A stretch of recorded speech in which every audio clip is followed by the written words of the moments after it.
All right, we are live again. Session number 2, Q&A with Professor Dave Berri. We're going to be talking Dave Berry's weekly post at Forbes, which you can find at forbes.com/sites/David Berri. So just to introduce you again, if you don't know, Dave Berri, professor of economics at Southern Utah University. You can find him on Twitter as Wages of Win. Say hey, Dave. Hey, What I actually really need to do is you've been on Kathleen Hayes a lot of times. I need to just go listen to her introduce you a few times and just write it down and just say it in my voice because she introduces you like in like 10 seconds, really quick every time. She's really good at it. well, Kathleen Hayes is a professional. She's very good at what she does. Well, so All the time too. I'm literally saying my strategy is I should go find someone who does this professionally. You should. It is a skill. It is not. It's a skill. They're very good at what they do, and what they do is tremendously challenging. They start off the day. There is nothing. They have nothing, and then they have to fill up radio space with things. And not only that, this is something that amazes me about shows like financial shows, because they're reacting to things as they happen, and they have to be an expert on like every form of business out there because it's whatever business is in the news at that moment in time. They got to say something, and that's a pretty unique skill set. This may be we were actually talking nerdity right before the show started, and I've been wanting to do this. One of my favorite shows is called Sports Night, which came out right around the year 2000 and was canceled after 2 seasons, so you can see how relevant that is now. There was actually an episode because it's basically a fake ESPN show where they're doing behind the scenes at um what am I thinking? Sports Center on ESPN, essentially, although it's a made up network. But there is an episode where it's a slow news day and they have nothing, and they're going to like an archer from the 1970s Olympics might be dying in the near future. Is that a news story? So I found that amusing, and I agree. Doing anything live, reacting to news is definitely hard. But that being said, the premise of the show, like I said, kind of like office hours, to discuss your article that you do every week. Last week, you did an article in response to this ESPN leak about how, depending on how they wanted to count it, between 10 and 14 NBA teams are, put in quotes, losing money. We were talking about this. We both felt this article kind of got away from you. That's how you phrased it. But that's because I think you tried to slam all of Wages of Wins into about a 500 to 1,000 word piece. Yeah, well, the story. Here's the problem with the story, is that I don't believe that teams are truly losing money. But we don't have the data to show that. But it just seems unlikely. So I started off with just a basic observation that the television revenue that they have almost covers the entire salary cap. Oh, yeah. So I actually have that quote, and I wanted to read it. If we had Brian here as our producer, we'd have it on air. But this is the quote from the article. You said, "Therefore, the television deal by itself covers 90% of the league salary cap and 80% of average total salaries. So before a team sells a single ticket, its players' costs are mostly covered. And that means that teams are apparently losing money because they can't cover all of their non-player expenses with the money they earn from gate revenue, local broadcasting deals, merchandising sales, sponsorship, etc." Yes, that does seem a bit hard to believe. yeah, that to me is my response. But now we're only 3 paragraphs into the article. So what I decided to is I decided to point out one. There's a quote, a very famous quote that Andrew Zimbalist has used in the past, and I've used in the past, from a Toronto Blue Jays executive. This was from a long time ago, noting that basic accounting rules, you can turn profits into losses if you want. And so once I laid out, okay, I don't buy the story. What I wanted to talk about then is there's some underlying assumptions. When you read the article, there was just some things they said that it says they're assuming how the business works. And I don't think that's how the business works. So they have this quote in there, and the article says, if big market teams can earn fat profits even while paying the luxury tax, they could, in theory, hoard more stars. And this is a story that sports teams have been saying for over a century, that the big market teams have an advantage. They can hire better players. And there's an unwritten argument there. It says, well, if they can do that, then it'll destroy the league because there will be no competitive balance. So I then wanted to pick apart that statement, and I did it in 3 different ways. The first is there's an underlying assumption here that big market teams have an advantage. And if you look at the data, there is no relationship between wins and market size in the NBA. There also isn't one in the NFL, and there also isn't one in the NHL. There is one in baseball, and I didn't want to go into this in baseball, but there is one in baseball, but it only exists if you include the Yankees in the data set. If you take the Yankees out of the data set, there isn't one in baseball either. And I mean, one thing you've said before in past, and it actually related a ton to last week's show where we talked the WNBA, is so much about a franchise in sports mattering is history. So, for instance, I'm in Wisconsin. The Packers are huge here. Everybody's wearing Packers green. It was a little weird this week. I had forgotten there was a game on Thursday. So everybody was wearing it a couple days earlier. I was like, why is everybody dressed for Packers? It's Thursday. It's not Sunday. But it's huge here. But that took a long time. So, the Yankees are one of the most storied franchise in history. So even you saying that, it gets interesting because you're saying, well, they're a big market. Yes, but they're also a big market that has, it's the most decorated sports franchise in all of the 4 major sports. And there have been a number of other teams that played in New York, that played in that market, the Giants, the Dodgers, the Mets. None of them had the same success as the Yankees. So it's not the market size that makes them what they are. They simply, I think for a very long time they had an advantage in hiring talent in that amateurs wanted to play for them. So I think they would probably sign them easier. And so, that's been, they had that advantage for a very long time. So that's the first thing. So that's the first thing I want to point out. Market size and wins are not really related. And then related to that is this idea that payroll and wins go together. And there isn't a lot of evidence behind that either.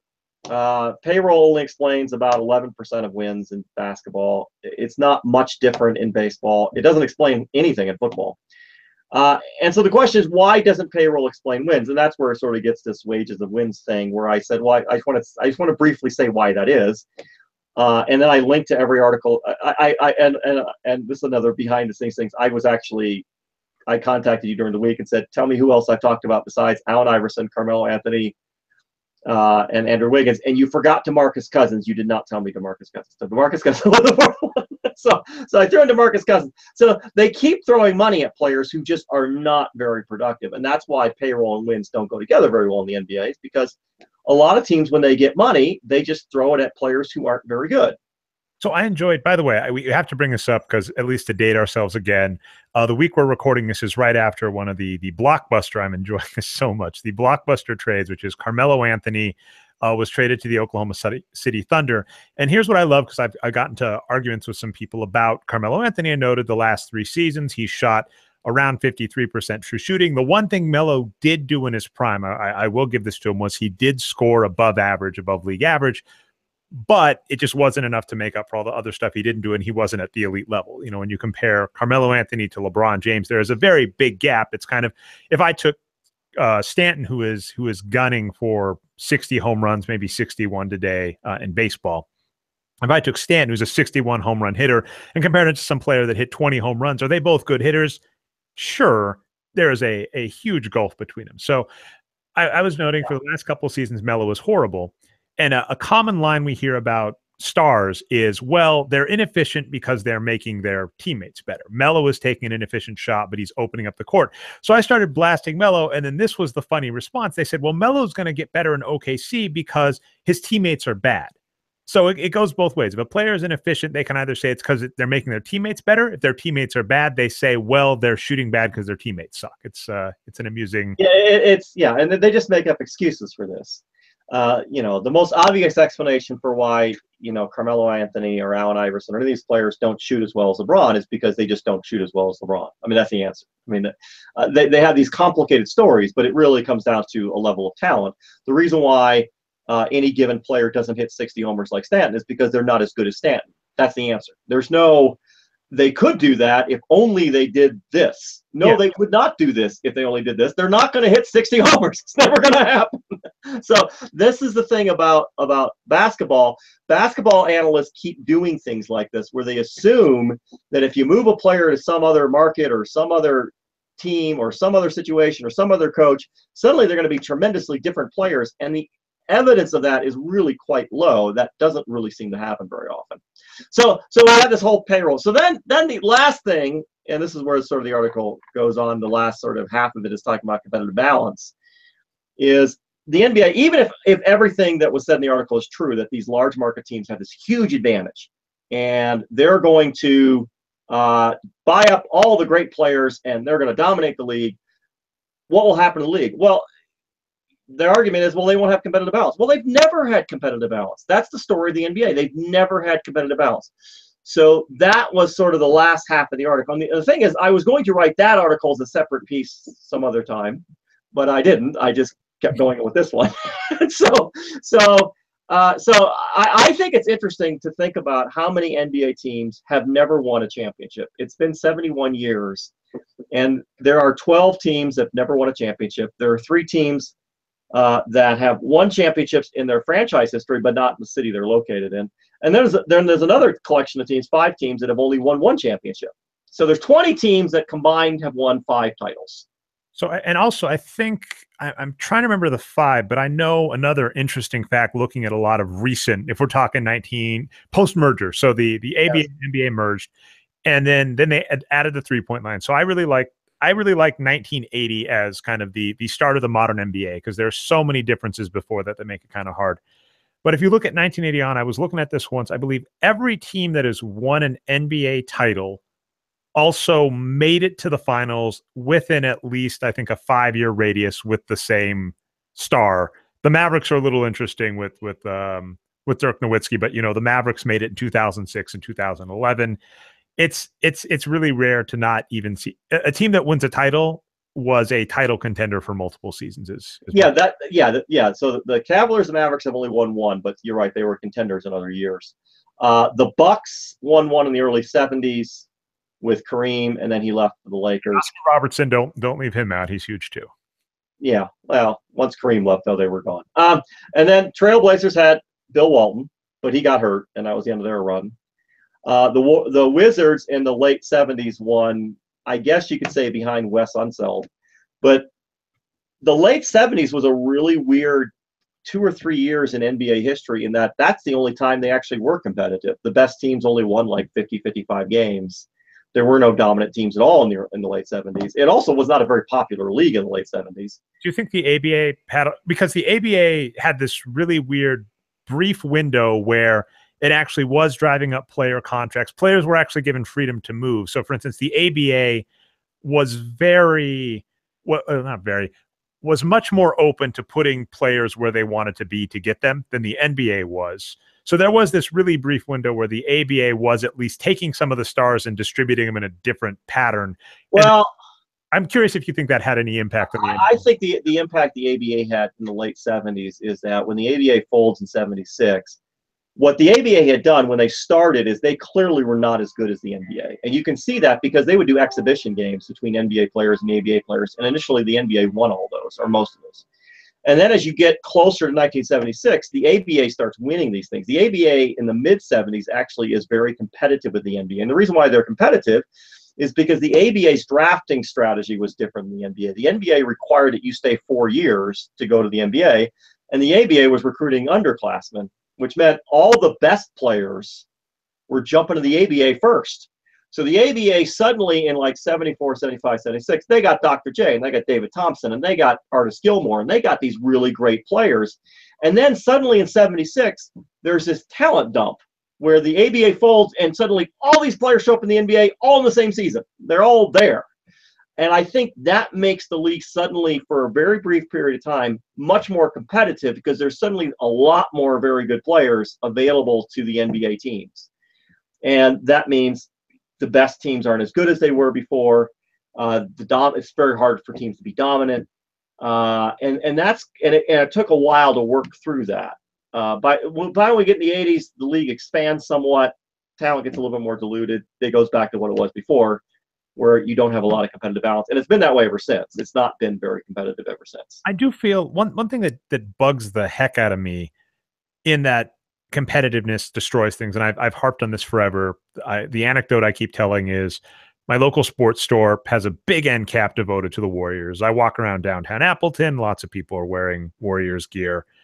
The Warriors are good because, despite what people say, I'm going to put my foot in my mouth and be wrong in this. Giannis Antetokounmpo is not going to win the MVP next season. The Bucks are not going to win over 50 games unless something major changes, and all signs point to the Bucks doing something stupid like getting rid of Greg Monroe and being a 40-win team. So Giannis is not winning the MVP.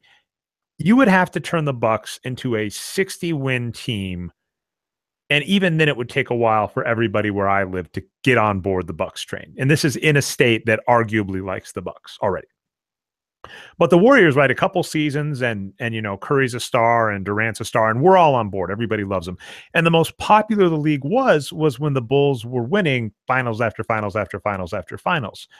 And so it's really weird that people say, oh my God, this would be so horrible if the league just had a couple dominant teams that, well, everybody could root for. And then the other metaphor example I have is Ronda Rousey, for this brief period of time for the UFC, was this huge deal because she was just blowing over opponents, beating them in under a minute. Everybody loved her. And then the second she got beat unexpectedly, it was very Buster Douglas, Mike Tyson-y, where no one expected her to lose the fight that she did.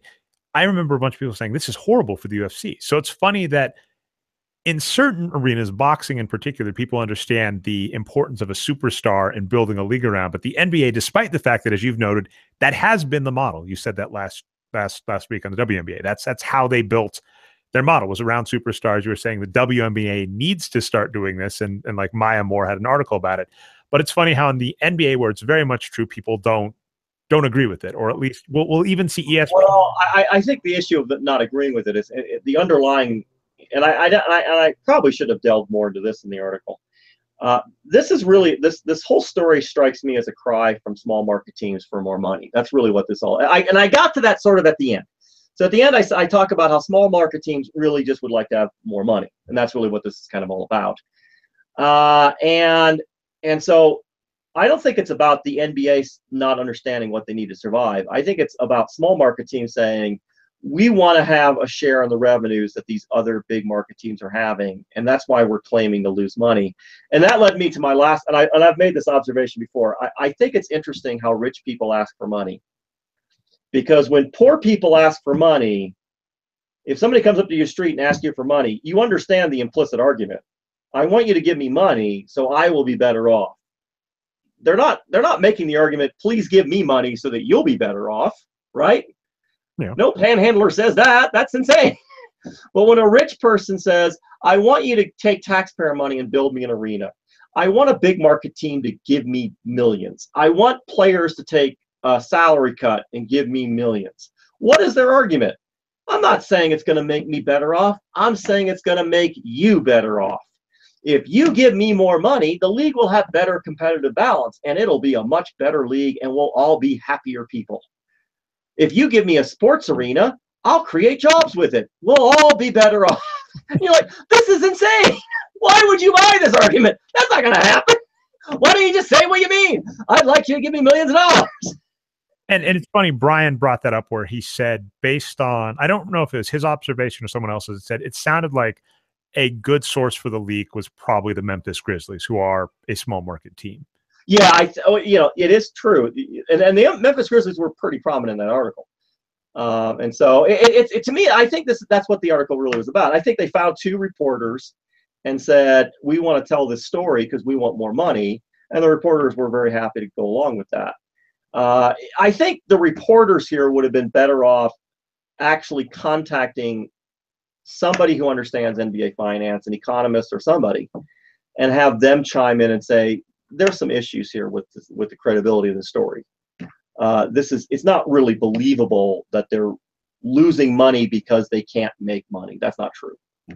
Yeah, I wanted to give you a huge compliment, because I know we spent a lot of the saying it was a little disjointed, and let's tie all the loose ends together. Because yeah, you had, actually, I said 2 in my write-up for this. You had 5 stories that you were trying to tell. That's for a college professor, that's very ambitious. I think if you had a student. It's not ambitious, it's just stupid. It's bad writing. It's not good. It's not the way you write something.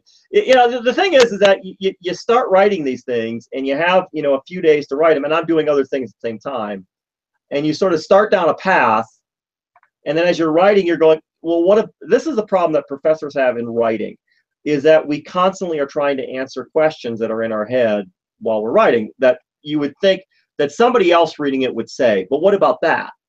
And so you address that. And one thing you know when you read what standard columnists do is they don't do that. They don't try to answer every question you could possibly have. They answer one question, and then they leave it at that. And if you have more questions, well, we'll get to that some other day. Yeah. And Well, professors have trouble letting it go. and I was going to say a funny thing I've had people that I respect that read my work do this to me, where I'll devote an entire paragraph to exactly what you're saying, answering a question that pops up in my head. And I'll have someone hop in the comments and say, well, did you consider this and this implication? And I'll scratch my head and go, well, yes. And in fact, I devoted a paragraph to it. And at the end of that paragraph, I made the exact same observation you just did, which leads me to believe you read the headline and looked at the chart and didn't do much else. So that's exactly right. See, exactly. We have a habit of thinking that our audience is going to stay with us and read the whole damn thing and digest it all.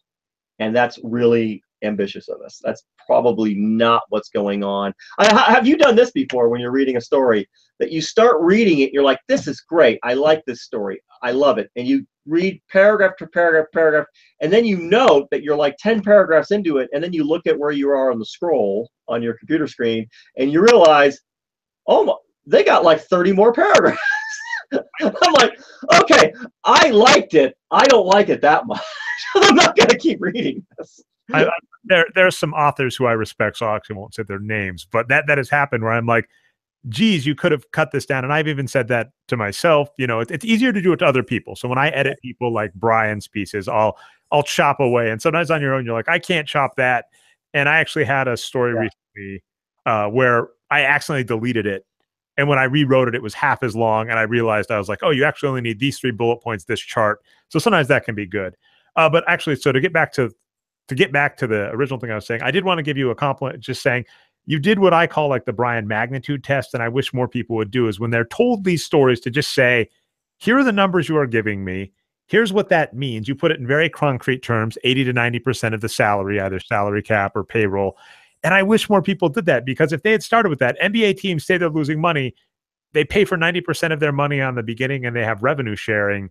How are they, like, what are you doing? That would have been a much more interesting story, although I don't think ESPN. Exactly. I wish they would have done that, because it does seem incredible to argue that these teams are losing money given the size of the television contract and the fact that the salary costs are fixed. I mean, they can't pay that much more in salaries. But it's just, again, there's just all these, the reporters tend to buy into the story that these leagues say, and they've done this consistently. We need a draft because of competitive balance. We need salary caps because of competitive balance. NCAA shouldn't pay players because of competitive balance. They buy this story constantly. They buy this story. One of the best sources makes me sad is Larry Kuhn has the NBA CBA FAQ. And it's like the de facto. Every time a new one comes out, he goes through fine tooth comb, bullet. He does a great job of that. It's awesome. It's amazing. But if you go to the very start of that page, he explains, well, why do we need all these rules? And you read through and you're like, what? None of this. I'm like, I know that all of your rules about bird rights and how salaries go up and draft and all that, I implicitly trust all of that. But as soon as you kind of op-ed why this is needed, I don't believe you. But again, everybody buys it. No, and again, people buy these stories, the issue with the salary cap and all these restrictions that the teams have, they think this is pro-competitive balance, but really it's anti-competitive balance, because they have all these restrictions. Top teams can afford more than one star. If the Warriors or the Cavaliers had to pay their top players what they're worth, the Warriors might be able to get Stephen Curry and Kevin Durant on their team, and then at some point their budget be gone. They just don't have the money to pay for 3 or 4 other top stars. They'd all go someplace else. That's what would happen if it was baseball. And if this were baseball, then where they don't have a salary cap, you can't stick, 9. This is what happened to the Tigers. Detroit Tigers were committed to having a big payroll. They've had a big payroll the last several years. They've been top 5 in payroll. It's not that the Illiches don't have the money for a top payroll team. They have it. They can do it. However, their problem is once you cram a bunch of 20 million player teams on you just run out of ways to add. And so the Tigers had Upton and Martinez and Cabrera and Verlander and Zimmerman. They had these guys who were huge contracts. And then when they didn't win this year, they were like, really, we cannot afford to pay this kind of payroll for these kind of outcomes. And so now we're going to get rid of all these guys. And the reason why they had to get rid of all those guys is they probably could have been competitive had they fixed the holes they had on their team. But they ran out of money. They didn't have any more money to get a better bullpen. You guys should have a better bullpen. Well, we can't afford it. I mean, there's a limit. There's a limit to what we can spend. And we're a top 5 payroll as it is. And that's what every team would face.